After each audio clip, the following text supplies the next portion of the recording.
Okay, so this week, hot topic for you, tax on sugary foods. It's a big thing right now in the media. How do we feel about that? How do you feel about having your foods or your drinks taxed to a higher level for being high in sugar? Well, in principle, I suppose actually it's probably quite a good idea.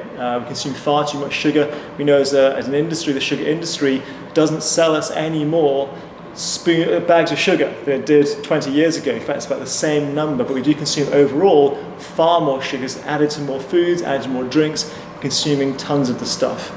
Inside one fizzy drink can, we know there's 7-8 teaspoons of sugar. It's just way, way too much, and we consume it by the gallon. Jamie Oliver this week saying it's going to be coming out ninja on the government, trying to overthrow the government if they don't make sure they introduce this tax on sugary drinks. Is that the way to go? Well, overthrowing governments is one step to take, I suppose. Really, the problem then, you're giving power to somebody else, how they feel about it. You can't keep on making promises to try and do things to try and overthrow governments. It doesn't really work. But there are other solutions. We've got to make sure we educate people into the reasons why sugar isn't good for you, and having a certain amount is the right quantity. We can't stop people. It's a freedom of choice thing. It's like people who are getting taxed on petrol. Do you stop driving your car? No.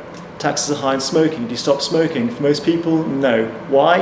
It's addictive. If you stop someone going skiing because they break their bones more often and cost the NHS more money, what do? Well, you can tax skiing more heavily, but actually just go on different holidays or less holidays to go skiing because you love it, you're addicted.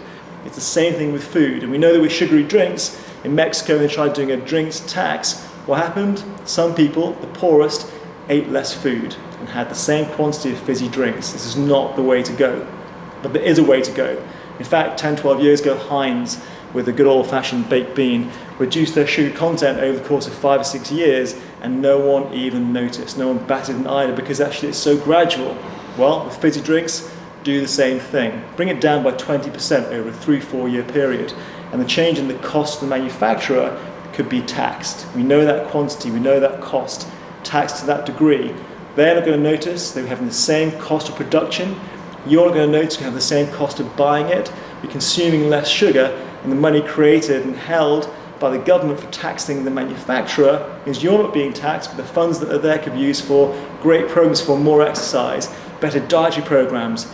Everybody wins, nobody loses, and you just don't notice. It's a great, great thing to try and get done, and that way you are still in charge. And those who want to actually make sure they're having some drinks here and there, you know what? Knock yourself out. Is the best thing to go for?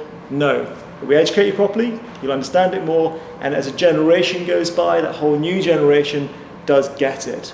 So let's start now, not taxing you and I, let's tax corporations. Should we go ninja on the government? You know what? They're looking at this already. We don't need to. They're already there.